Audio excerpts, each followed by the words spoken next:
100वें दिन की हार्दिक शुभकामनाएं।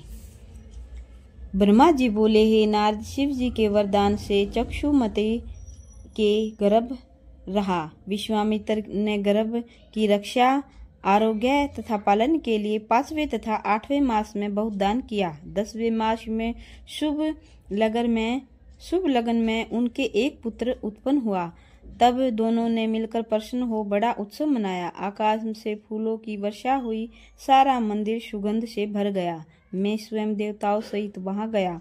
विष्णु जी भी लक्ष्मी सहित वहां पधारे। शिव जी भी गौरी को अपने साथ ले गुणों सहित वहां उपस्थित हुई। उस समय शिव जी के आदेश के अनुसार मैंने उस बालक के जात कर्म किए। ऋषि मुनि वेद पाठ करने लगे। मैंने बहुत सोचकर उस बालक का नाम गृहपति रखा। इसके पश्चात सब अपने अपने स्थान को लौट गए। विश्वामित्र ने चौथे मास निष्कर्मण की रीति की तथा छठे मास में अन्नप्राशन किया। 12वें मास उसका चुंडा कर्म हुआ। उसके बाद कान छेदे गए। 5वें वर्ष दीक्षा हुई। फिर वह बालक वेद पढ़ने लगा। फिर विश्वामित्र ने उसे गुरु से मंत्र दिलवाकर सब विद्याएं सिखाई। हे नारद, 9वें वर्ष तुम वहां गए। विश्वामित्र ने प्रसन्न होकर तुम्हारी बड़ी सेवा की। तुमने बालक का हाथ देखा और बोले, हे विश्वामित्र, तुम्हारे पुत्र के सब अंश अत्यंत शुभ हैं, किंतु एक लक्षण बुरा है। उसका 12वां वर्ष अति कष्ट है। तुमको उसकी रक्षा का कोई उपाय करना चाहिए। ए नारद, तुम तो उनसे यह कहकर वहां से चले गए, परंतु गृहपति के माता पिता अति ही दुखी होकर रोने लगे। माता पिता की यह दशा देखकर गृहपति बोले, आप इतने दुखी क्यों होते हो? एक तो आपके प्रभाव से मुझे मारने की शक्ति काल में भी नहीं है। दूसरी, शिव जी जब तक मेरे रक्षक हैं तब तक कोई अनिष्ट नहीं हो सकता। माता पिता गृहपति के ऐसे अमृतमय वचन सुनकर आनंदित हुए। वे कहने लगे, हे पुत्र, तुम जाकर शिव जी की सेवा करो। शिव जी की सेवा करके तथा उन्हें प्रसन्न करके बहुत से मनुष्य ने मृत्यु पर विजय प्राप्त कर ली है। शिव जी भक्तों का भय दूर करने वाले हैं। उनके समान अपने भक्तों को आनंद प्रदान करने वाला और कोई नहीं है। इसलिए तुम शिव जी की शरण में जाओ। गृहपति माता पिता की यह आज्ञा सुनकर काशी जी जा पहुंचा। वहां उसने मणिका में स्नान किया तथा विश्वनाथ जी की पूजा कर अपने को धन्य समझा। फिर वह शिव जी के लिए लिंग की स्थापना कर तप में प्रवृत्त हुआ। वह गंगा से 800 घड़े पानी लाकर शिव जी को स्नान कराता तथा नित्य प्रति 108 श्वेत कमलों की माला शिव जी को पहनाता। एक दिन इंद्र ने कहा, हे गृहपति, हम इंद्र हैं, हम तुमसे अत्यंत प्रसन्न हुए हैं, हमसे इच्छा अनुसार कोई वर मांगो। तब गृहपति ने मधुर वाणी से उत्तर दिया कि मुझे आपसे कुछ मांगने की इच्छा नहीं, मैं तो शिव जी को वर देने वाला जानता हूँ। बालक के यह वचन सुनकर इंद्र रूपी शिव जी ने हंसकर कहा, हे बालक, शिव जी हमसे भिन्न नहीं हैं।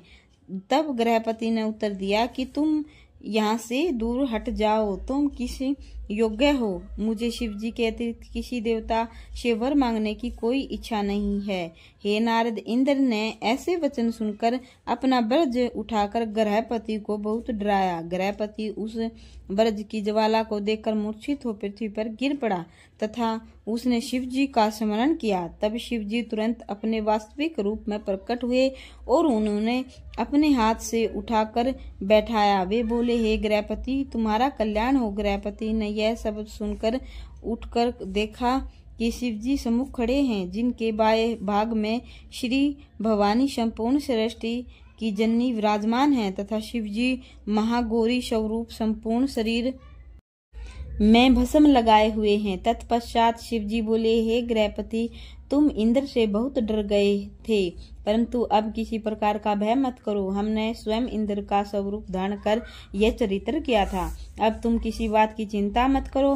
हम तुमको वर देते हैं कि तुम देवताओं में पवित्र होकर तीनों लोकों में भ्रमण किया करोगे तथा सबकी मानसिक गति जानकर तीनों रूप से संसार के कार्य करोगे। तुमने जो हमारे लिंग की स्थापना की है उसकी सेवा करने वालों को कभी कोई दुख न होगा। शिव जी ने यह कहकर गृहपति के माता पिता को बुलाकर उन सबको दिग्पति कर दिया। इसके पश्चात शिव जी वहां से अंतर्ध्यान हो गए और गृहपति द्वारा स्थापित लिंग में समा गए। गृहपति को पुरी का नाम चक्षुमती हुआ, जो बहुत ही तेजपूर्ण है। वहां के सब निवासी नित्य बलि यज्ञ करते हैं। गृहपति अपने गणों सहित चक्षुमती नामक अपनी पुरी में निवास करते हैं तथा अपने माता पिता एवं संपूर्ण परिवार सहित उसी देश में भ्रमण करते हैं। वहां सबको हर प्रकार के सुख प्राप्त करते हैं, किसी को कोई दुख नहीं है। जो जीव अग्नि में प्रवेश करते हैं तथा जो अग्नि की पूजा आदि करते हैं वे उसी देश में जाकर विहार करते हैं। जो लकड़ी आदि देकर किसी का शीत दूर करते हैं वे सब उसी लोक में जाकर आनंद प्राप्त करते हैं। हे नारद, गृहपति की सेवा सबको करनी चाहिए।